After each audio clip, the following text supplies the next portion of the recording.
There's somebody I met recently who is very charismatic, very successful, and beloved by millions and millions of people.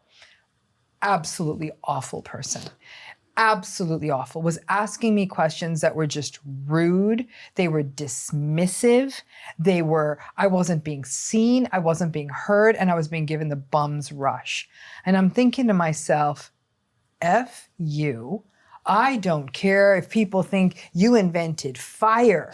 You do not have the right to behave that way. And I'll be frank with you, this is somebody who I know a lot of people like reading this person's work. I'm not referring people to this work because it felt like it was written by a relatively soulless person. And so can they, that charming and charismatic person, be present with you, hear you, not be dismissive, not monopolize the conversation.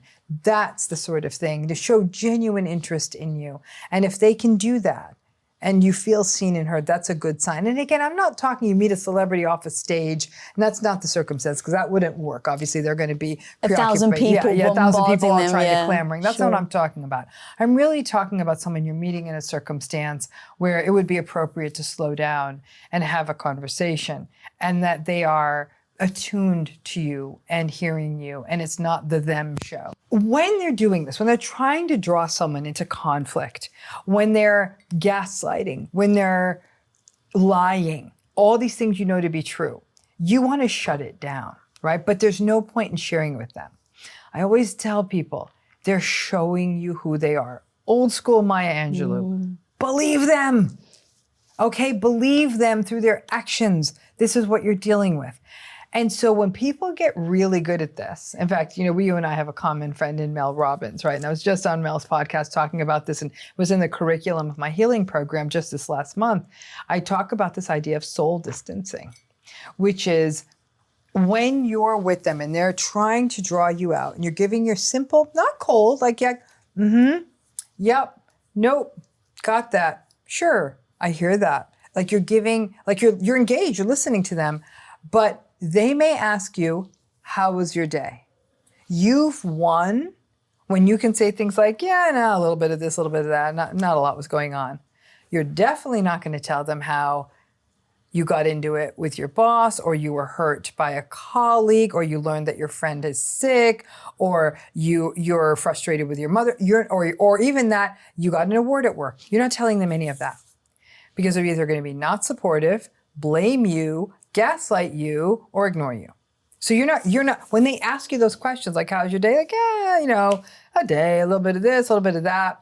So you've answered the question, but they're not your go-to with that stuff anymore. That right there can turn some of the volume down. The problem is we all keep engaging with them like there's a point to it. And there's really, really not. I always view them as the way they've turned us into objects, turn that right back at them. Okay, so if I have to interact with a narcissistic person because of work, for family reasons, for any other reasons, I prepare myself to go into that situation. I know what I'm dealing with. I know I want to get out of there as quickly as I can, right? And whatever, so I'll interact with them in a very, very meager sort of a way. If it's a work thing, I'm going to figure out what is it I need from this person, and I'm going to cut to the chase and get that thing, whatever it is, or give them what they need, and no small talk. We're done. I'm out. And so, and think of all the time you save, not being made to feel like you're out of your mind. But this can work. This can work in close relationships too, is you're not taking their bait anymore. That's what all of this looks like, is that in those moments when they're going for you, you ground. I always tell people, both feet on the ground. It's going to help you. It's like a literal thing you can draw into. Both feet on the ground. You're very intentionally breathing. You can do like 4, 7, 8 breathing, 4 in, 7 hold, 8 exhale. You're paying attention to your breath. And if it's going on for a while and there isn't much you can do about it, I often say to people, take in your surroundings. So if I was looking here, I'd say there's a white plant in the corner, and I'm describing these things to myself because meh, meh, meh, meh is what's coming out of their mouth. And that way I'm not engaging with them. But anything, and it also helps you kind of ground and sort of calm your nervous system down at those times. But it will take a toll on you. And I always tell people to engage, again, get into this in the book, this is what I call the preparing and the releasing the narcissistic interaction. when you know you're going to have to deal with a toxic mother, when you know you're going to have to talk to the toxic co-parent, whatever it may be, the narcissistic colleague, the meeting with all of them, you prepare. It might even only be 5 minutes, but give yourself a minute alone. It might be in a bathroom stall. It might be in your car. But you breathe in. You don't go in there unprepared. You wouldn't do anything else. You pack a suitcase for a trip. It's almost like packing a suitcase, right? And you breathe and you're like, okay, I'm not going to go deep. I am not going to engage. I'm very clear what I'm hoping for here. You have your meeting. They're going to do something that's problematic, I'm sure. And when it's done, don't think you can just jump into your day. Give yourself a few minutes for release. If it was a particularly toxic encounter, go do what you need to do to bring your nervous system back to baseline. That might be a nap, it could be a shower, it could be a walk, it could be a run, it could be sitting under a tree, walking your dog, talking to a friend, calling your shrink, painting a picture, whatever is your thing, build that into the back end. So if you know you have a day of meetings and you have any control over your schedule and you know 2 o'clock is the toxic meeting, don't book a 3, book a 4. And say between 3 and 4, whatever. And you might be ready. Maybe the meeting isn't that bad. You're like, great, I just have an hour in my day to do other stuff. But I think we don't recognize how much this takes a toll on us. And since we can't always get out of these relationships, it's an opportunity for us to take care of ourselves despite not being able to walk away from all these relationships. That was a very long answer to your question, though. No, that was genius. And even like the timing of everything is giving yourself grace, understanding who you're about to be with, and then knowing what that knock-on effect is going to be, I think is super strong. Instead of just then diving into something and then ignoring the emotion or the thing that you've just been through. How would you even do that if it was someone you were living with? So it gets harder there, right? And I think that the challenge there, the game changes a bit because people stay in narcissistic relationships for a variety of reasons. In the intimate relationship sphere, there's reasons, the practical, the cultural, children, fear, love. Identity. I'm a spouse. I'm part of a family. All of those things, right? But hope. Some people still have not fully gotten to radical acceptance. They think maybe. But let's even take away factors like hope and even love out of there. But the stuff you're talking about, all the stuff we just practical stuff. Not everyone can go. And I think that that's very important for people to understand. That doesn't mean all is lost. You can still pull back a little, because if you go with the don't defend, don't engage, don't explain, don't personalize, sadly, yeah, your topics are the weather, who got nominated for what award, they're building a new movie theater in the town, they're repaving the street. That filler conversation is like most news. of what it is. It's what they say, news, sports, weather. That's about all you can talk about. And even these days, you can't talk about the news. But what a lot of survivors have said to me is they're like, when I really laid it to them that way, and they said, I don't like this. I said, what part of it don't you like? And they said, that's not a relationship. I said, this has never been a relationship. You've been telling yourself something to make it feel like a relationship, but this is a person who's been disrespecting you for years or decades. We're just being honest about it now. And and engaging with them is not good for you. So this is a way to disengage, but that recognition that really it is weather, it is the fence across the street, it is the squirrel in the backyard, that's all you got, is a lot of grief comes out of that. And the reality of it, because people will say, yeah, once I sort of switched the tactic to over there, we're not doing as much. But I have to say, Lisa, someone in my healing program said this, and it struck me so hard, had said how her husband, so she was doing all this, and her husband said, I'm not interested in being in a civil relationship. That fool, I almost cursed, that fool said that out loud. I was like, he literally, like, when she had him in position, when she did all the things, she didn't defend, she didn't engage, she didn't explain, she didn't personalize. And he's like, I'm not interested in this. Like, he's basically saying, I only want a relationship where I can degrade and humiliate and crush you like a bug. What this does, strangely, you would think like going at someone like, you need to stop this, and this is what you did, and blah, blah, blah. Like, we think that's what holding a person's feet to the fire is. In a narcissistic relationship, it's pulling away all the supply and seeing what they do. And in this case, it's not getting into it with them. But the thing you've got to remember is if you disengage from a narcissistic person this much, there is a possibility they'll leave.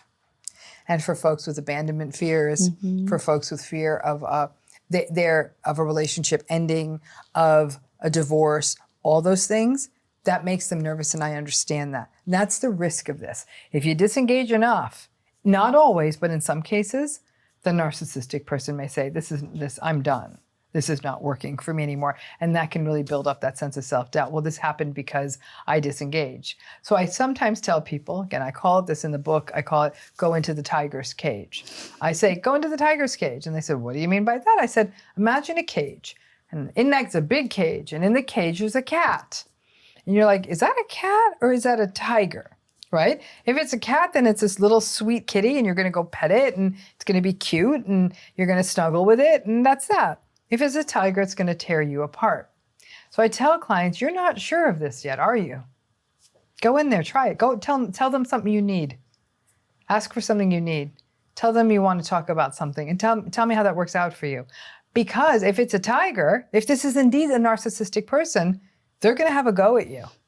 If this is actually a person who is not narcissistic, you guys might have just had a rough go, but you actually do express a need or want to talk to them and they're open to it. It might just be a cat, but you're only going to know if you go in the cage. And so I would never tell a client, this person's narcissistic, don't even try. I'd say, you need to try this and keep going in that cage until you're sure. You're going to get torn apart in the process, but that might be the only way you are sure. So some people will keep going in the cage. And then, Lisa, in almost all of these relationships, there's a penny drop moment. There's a moment where you can never unsee it again. And it could be anything. It could be big things, like you find them in bed with your sister.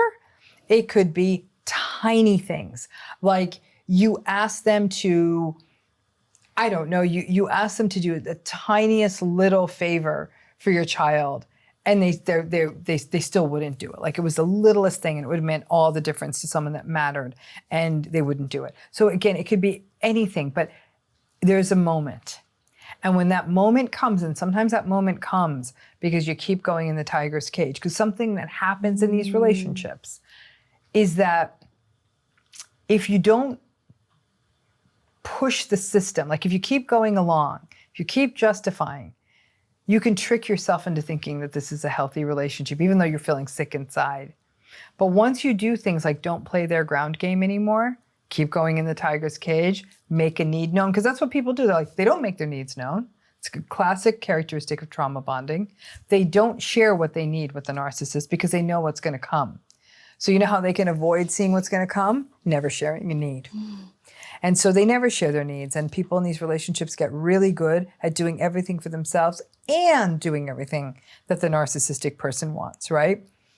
But when they start going into the tiger's cage and testing out the water, seeing what this is, seeing what's really behind the bars of that cage, they might need to see that a few times. And once they see it a few times, they'll say, oh boy, this is not healthy.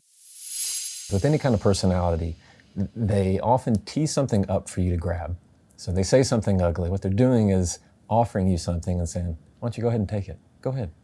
And once you take it, once you have that response of that emotional, I can't believe you, I can't, and you have that big reaction, now they got you. You fell for the trap.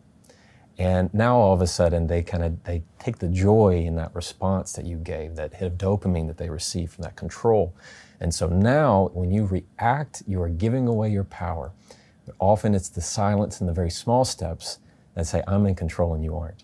It's a weird mindset where you have to flip the idea of when you are sending that zinger right back at them, you're actually weakening your position, not increasing it. Okay, so, because that is exactly what we do. We go, okay, well, I'm going to give as good as I'm going to get. And that feels sometimes in the moment quite empowering. As a woman, it's like, I've got my own back, I can stand up for myself. But to your point, what you end up doing is weakening your position. Yes. So you say, we have one of the best great secret weapons of pausing.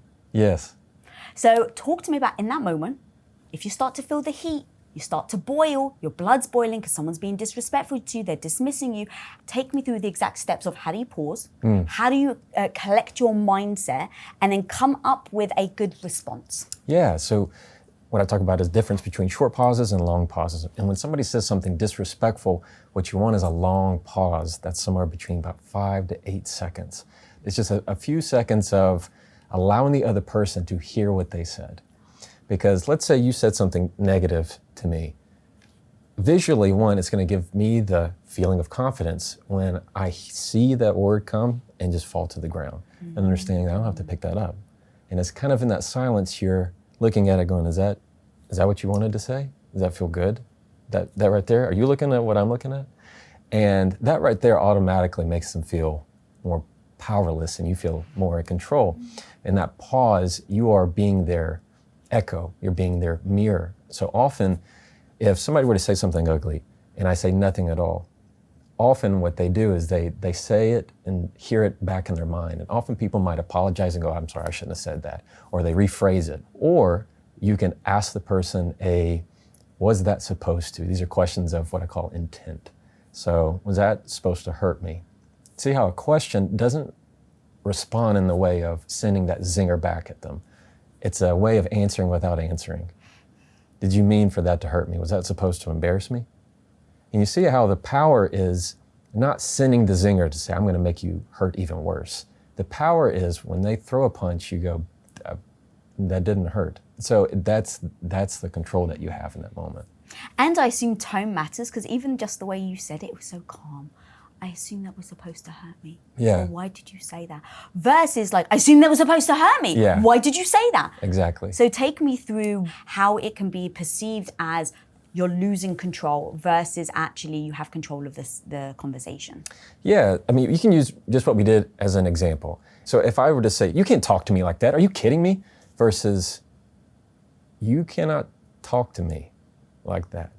Now, which one sounds more in control? Oh, definitely It's definitely the second one. And nothing changes except that you're speaking a lot slower, which shows I'm in control of my words. And it also shows I'm in control of my actions. Because when that fight or flight kicks in, which you know all about, you get that emotion, your heart starts to beat, you get nervous, you start to shake, your voice might tremble a little bit, you get tears in your eyes, it's just the emotional flooding. You're telling your body in that moment, when you're not taking a big pause and a big breath, you're telling your body, I have a lot to fear right now. I have a lot to be afraid of. So I have to be extreme. I have to say that extreme thing. I have to go all out. Versus when you slow down and you speak slowly and even in a lower tone, you're not only conveying control, you're also telling your body, there's nothing to fear here. There's nothing to threaten me. I'm safe. And that right there is an incredibly powerful move that you can flip that script on them to show that there's nothing here that's threatening me in some way. So that's what a lot of the pausing does, is it gives a lot of space for them to realize that what they wanted is not what they're going to. How I see it is, when you say that ugly thing, you put it out on a ledge, like you exposed it. And you're praying that somebody will take it. Have you ever thrown an insult and then they didn't give it back? Probably. Yeah, and then you go, I kind of feel like a jerk later. Or you realize, that didn't hit. And then you feel kind of stupid because what you sent out, it didn't get the response. You didn't get the control, and now you feel kind of silly about it. So that's how you do that. So if I had to break that down, it'd be one, you want to add about a 5 to 7 second pause, a long pause. 2, you want to do it long enough to make them hear their words back. And often you can just repeat what they said back to them. So if you said something ugly, like Jefferson, you're an idiot, and I waited 5 seconds, I said, I'm an idiot? Perfect. 3 is you're allowing them to show, you can ask questions of intent. Did you mean for that to embarrass me? Did you say that to hurt me or offend me? And oftentimes that's all you really need to do to realize it's not going to be that fun for them the second time around. Oh my God, that's so good. And then in talking about the pause, in the power of it, you also talk about in your book the power of people forcing you to not pause, and it's their way almost of asking you a question, like rushing you to answer, as a way of them controlling you. Yeah, so in legal depositions, attorneys do it all the time. We want to get you responding very quickly, and when you feel pressured, you often do. A lot of the clients that I have to train them on, let them get all their question out, give it a pause, then you say something. Because otherwise you want to, hey, did you go the other day? Yes, I did. They like to cut in because they just want it over. Same thing in any argument that you have. You also want that over because you want the threat to go away. But where you find the moment of control and power for them is when you can add distance between what they said and your response. In that distance where you're able to show them that there's nothing here that's really going to defeat me in some way. And so what I like to focus on is when you are trying to rush your words, what you're saying them is you're afraid. Because when you get afraid, you like to rush your words. And when you get to slow down, you're in a much better position almost every single time. Confident people know they don't have to say anything. Insecure people always have something to say, always have something to add. Insecurities are loud, confidence is very quiet. There's a very big difference in that. People in your community would want to grasp that idea of, I don't have to say anything that I don't want to say. Should I not want to answer that text for 10 minutes? Maybe I don't want to respond to that text for the whole day? Then don't. There's no pressure, obligation that you have to send it immediately. You don't have to send that full paragraph. You wait a day. It's going to be a whole lot better. And you're the one that's going to feel more controlled and send the message that you're in more control of yourself. You have a section or a bonus that you're talking about in dealing in conversations with narcissists. Yes. Whew, this is a hot topic, especially for my community, where a lot of us have felt like they've either been in relationships with narcissists or are currently in relationships. In the research that I have done, you can't talk to a narcissist like you talk to a normal person because they lack so much empathy, they literally don't care about where you're coming from. Right. Talk to me about that. Let's just put it in the legal world. So when I'm cross-examining somebody, so often I have to remind myself that I'm playing their game. Like, even though I'm in the room with them, to them, this is their room, this is their game, their conversation. It's not we're having a conversation. They are, and I'm just there. And so it's a game of what I call praise or provoke.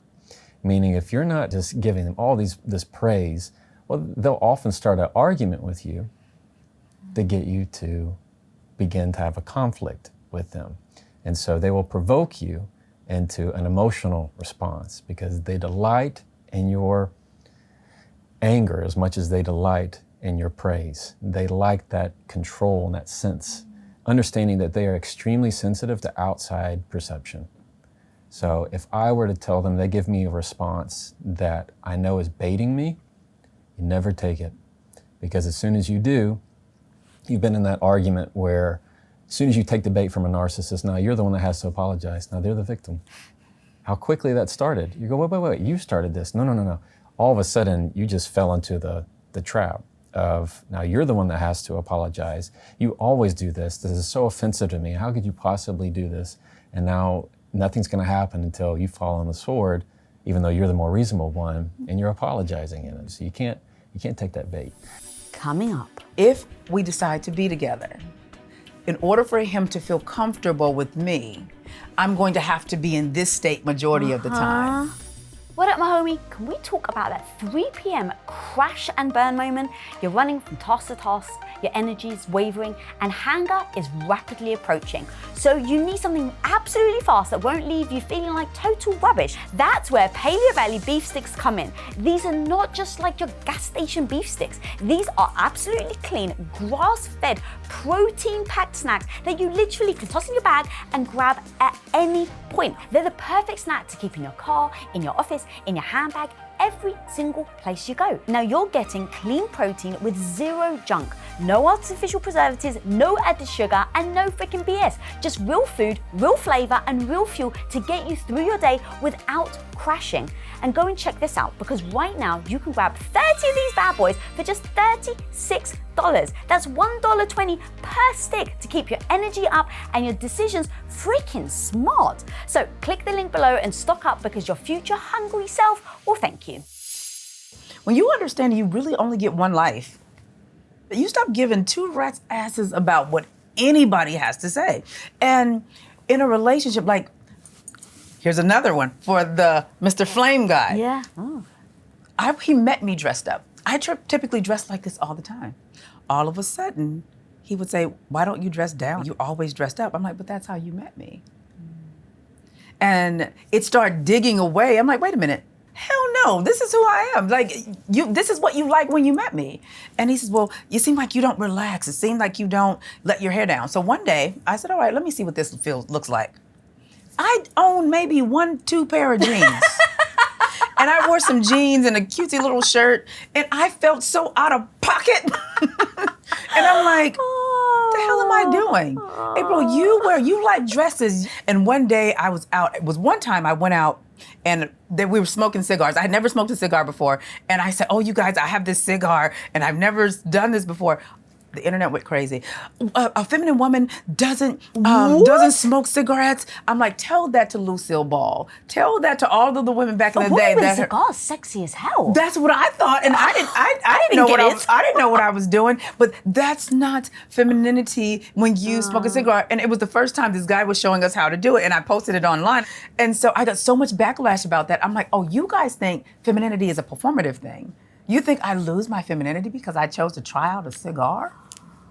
And I said, but all of the women, if you look at the movies back in the 40s, 50s, and 60s, some of the most feminine women, they had Virginia Slims. And I tell women, stop worrying about what other people think. What do you think? So for me, it wasn't just the outfit. It was, if we decide to be together, in order for him to feel comfortable with me, I'm going to have to be in this state majority of the time. That's what it became for me. Oh, that's a masterclass in being able to see the through line. Yes, that's what I call emotional intelligence and having intellectual maturity and awareness of who you're dealing with and yourself. Because women might try to soften it and be like, oh, it's not that big of a deal. My life is, they'll try to downplay it. I just listened. And so when little things like how I dress came up, I said, okay, this is going to be something on a consistent basis, because it wasn't all the time. Even though he wasn't necessarily saying it, that's one of the gifts I believe that the Creator gave me. I'm able to see what's not being said. And I'm like, okay, if we do this, he's going to always complain about my clothes. And another thing he said was that let me know was going to be an issue. He said, yeah, I looked online. I said, wait, I wanted to see, what are you yapping about today? You think my job is yapping? Duly noted. Wow. Okay. You're master at this, because those are the things that so many people can't see, and it doesn't look like a red flag, doesn't really feel like a red flag. In that moment, it's like, oh, he wants me to dress down, sure. And you don't realize that it becomes the dripping effect. That's what it is. It's the dripping effect. And I believe that the reason why women don't realize it is because they're not connected to their femininity, spirituality, sensuality, and wisdom. That's the only 4 GPS that women need. They can avoid narcissists, psychopaths, they can avoid non-committal men, they can avoid emotionally unavailable men, because when you're connected to those things, there's only a certain point that they're going to allow you to get to. And if you go over it at that point, you are dishonoring yourself.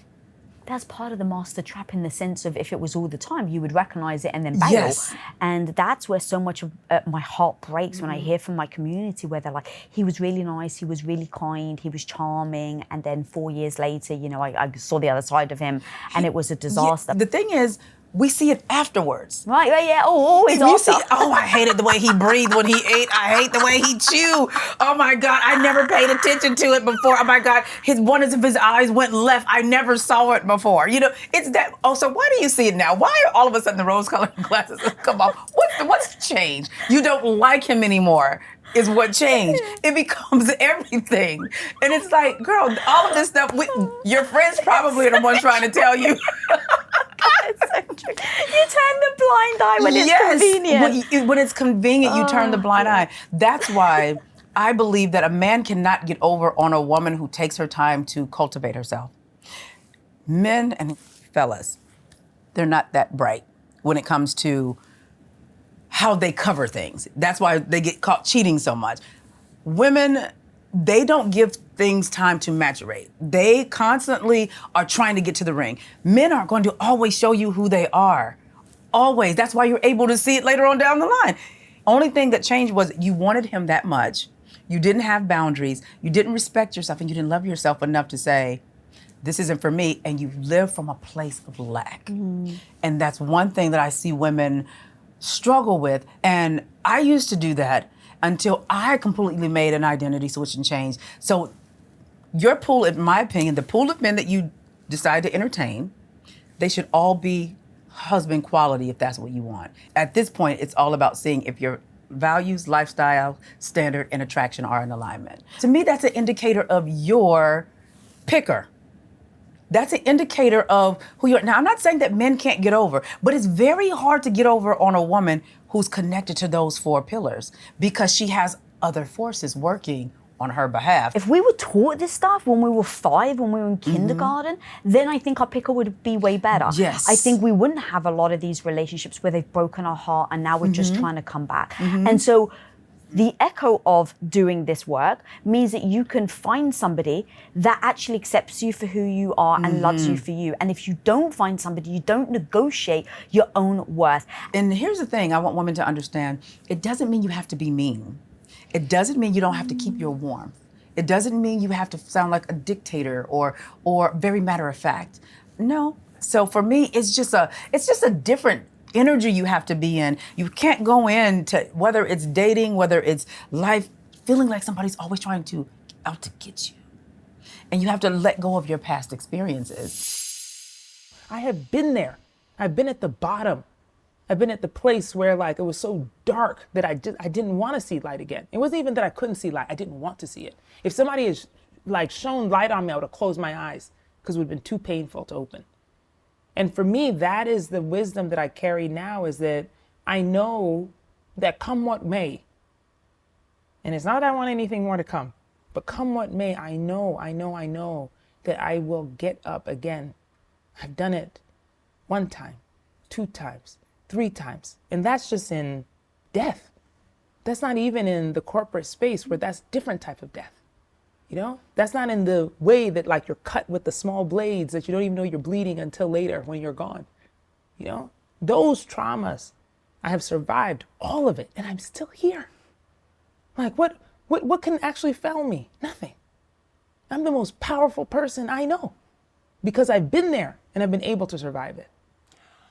All right, dude, can we go deep on this? Because that was so damn profound and beautiful. And you can talk about that and say all of that from the position you are today, right? I've gotten back up and so I've used that. Yeah. So if you don't mind actually going back to them the first time, because I think that this is that moment, because the proof of concept, if you will, is a beautiful thing to go back to, right? So the second trauma, you go back to, but I was able to do it once, so now I can do it again. But what about the people right now that may be listening that are in that first time, that then they stay down, they feel like the victim, not the survivor.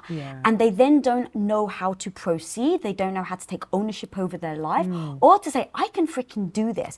And in your damn resilience, homie, like there's so many nuggets I think that we can hopefully get out that someone can take and adopt into their time so that when they're on their knees, if they don't have that, that they can almost use the skills that you've developed. So if you don't actually mind taking me back to your boyfriend, Ben, if you don't mind giving us the story about your relationship with him, and then I think that story will really help lay the foundation of then the rest of your life. Gosh, Ben was magical. You know, he was my college boyfriend. I was not looking for him. He was definitely not on my list of the check off things of what I wanted in my life. You know, this French-speaking Genevan guy whose mom was American and his father English and was growing up in Geneva. And also a rapper at Wesleyan University in Middletown, Connecticut. You know, like, this is a weirdo. You know what I mean? Like, he was strange. He was a strange guy. But the way that he loved was so beautiful that I couldn't help myself but also fall, you know?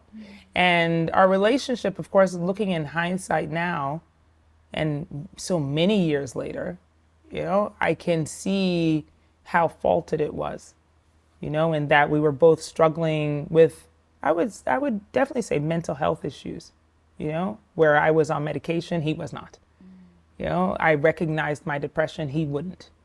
You know, we were in that kind of toxic relationship where you're just trying to prove to the other person how much you love them more than the other, you know, or like would jab to make sure that you loved me a lot, you know, that kind of thing. it was not a healthy place to be. And now, of course, I can look back and see how the signs that were leading to his eventual suicide were always present. I just didn't know. I didn't recognize it. And so the night that he decided to take his life, he was in Geneva. I was in Connecticut still. And he was calling me repeatedly, which was not a strange thing because that was the nature of our relationship. The obsessive calling. Yeah.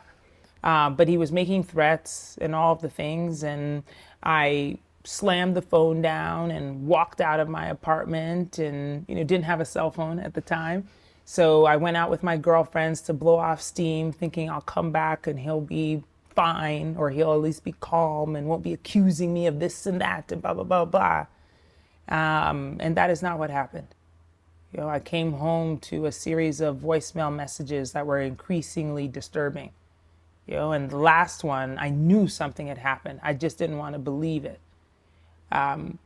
Eventually, what he had done was jump off a bridge that was nearby his apartment.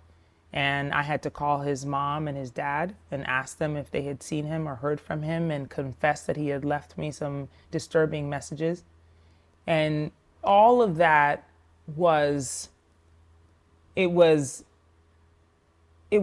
shocking, and nothing that I knew how to navigate. And I don't know if anybody knows how to navigate that, And because I was 20 years old, 21, I think, there was no way for me to even articulate what was happening to us or to make sense of what then happened.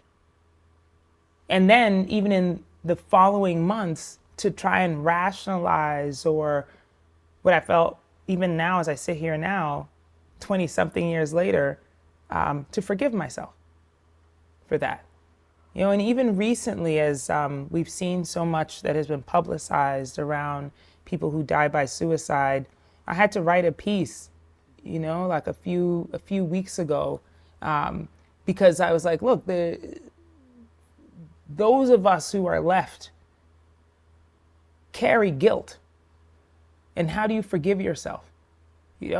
And so perhaps even in the answer to your question about, like, if you are in a position now of trauma or loss, and by the way, it doesn't have to be this type of loss, right? Any kind of loss where you feel like, how do I pick up?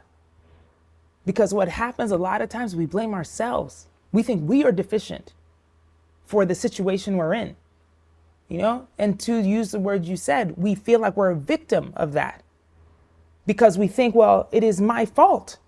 It is why I'm here. And take any number of scenarios. In that situation with Ben, I thought, only if I'd been home to answer the phone. Why didn't I stay? I think about that now. Say, well, what if I just waited 20 more minutes? And the realization, of course, through therapy and others, is that he would have done what he decided to do with or without me. That was his decision and not my fault.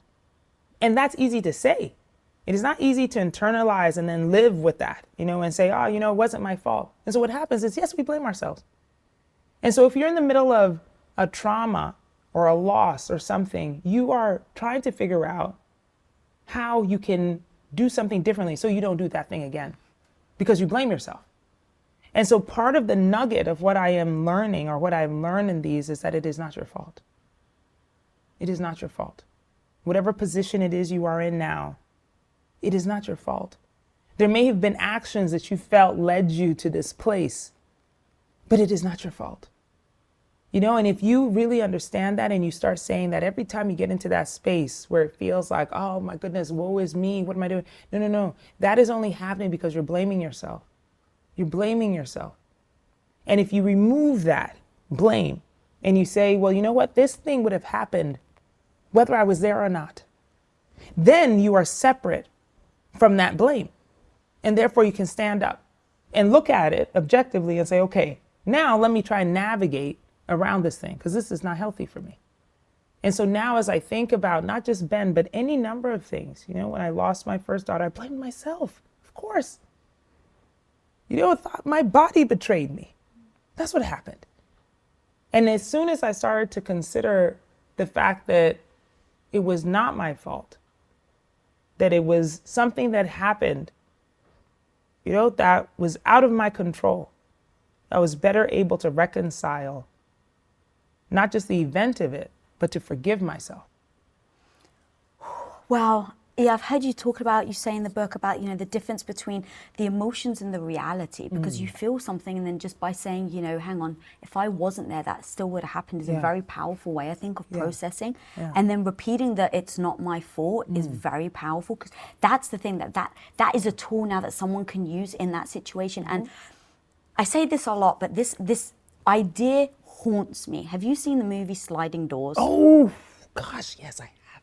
I think about that all the time. Right? So all the time. You make the doors, your life goes one way. You don't make the doors, your life goes a different way. Yeah. So I played that scenario back when I read in your book the story about Ben, because I thought, how many young girls right now have boyfriends that are manipulative, boyfriends that are saying, hey, you're cheating on me, right? I know Ben used to say that to you a lot. Yeah. And he used to threaten, I'm going to take my life. Yes. You don't love me anymore. Right. I was in a relationship just like that at the age of 16. And when I was insecure, I believed it because he was the only one that showed me any attention and attraction. Right. And so I felt good about it. Yeah. And so now I took that person's words for truth. So now think through, if you had gone home early, you are staying in that manipulative relationship out of fear, and he knows that. Yes. Now, what I didn't expect, though, in your book was that he actually jumped off the bridge. Yeah. So I'm like living this story as I'm reading your book in real time. Yeah. So I'm like, okay, I'm so glad she gets out of that relationship. Like, I had no idea he committed suicide. And so when I read that, it stopped me in my tracks, because I'm like, that can teach you the wrong message. Yes, for sure, because then you get trapped, right? You think, okay, the next time this happens, what I'm going to do is I'm going to stay in my apartment or in the relationship. I'm just going to love harder. I'm going to love more because it was my fault, right? It was my fault. If I'd only shown him that I loved him, if I'd only been there when he needed me, if I hadn't been so selfish to go get a drink with my girlfriends because I was tired and exhausted, then he wouldn't have done this, And we do that across so many things. Like I said, it doesn't have to be this extreme in order to feel that way. That we often say that. That's the message that is in our heads playing again and again and again. So now we need to switch it the other way, make it go in reverse. It's like, no, this is not my fault. This is not my fault. This is not my fault. And I'm going to put it over here. Because once I'm separated from that, then I can stand up. The weight of that guilt will lay you down and it will bury you. So the only way to get out is to say again and again, realize, recognize, and until you recognize it, say it. Sometimes you gotta fake it till you make it. Yeah, they say that. I'm all for just that say shit. it. Just continue to say it. It's not my fault. Every time that thought comes, it's not my fault. It's not my fault. It's not my fault. It's not my fault. It's not my fault. It's not my fault. Until you believe it. Because then that weight goes over here and you can actually stand up and try something else. Go a different path. Move beyond the pain of what you're dealing with. Because until you do that, until you recognize that it is not your fault, even if somebody is telling you that, even if you are telling yourself that, there's no way to move. The weight is too heavy. It's too heavy to move. Do you think then if you hadn't have done that, you wouldn't have been able to find Peter, your husband? Absolutely. Absolutely. Because the fear of that happening again, the fear of not being enough again, not enough love for somebody to remain on the planet, like that is a guilt that I would not have been able to find love having stayed in that place. It was necessary for me to recognize that it was not my fault. It was necessary for me to realize that he would have made that decision with or without me. And without that realization, there's no way I open myself up to somebody else. It's not possible. If you want to know if you're actually dating a psychopath, then click right here to spot the 7 red flags that confirm, yes, you are. When a man sends mixed signals, it messes with your head. I mean, is he being honest or just good at lying? Does he care or is he manipulating you? As an interrogator,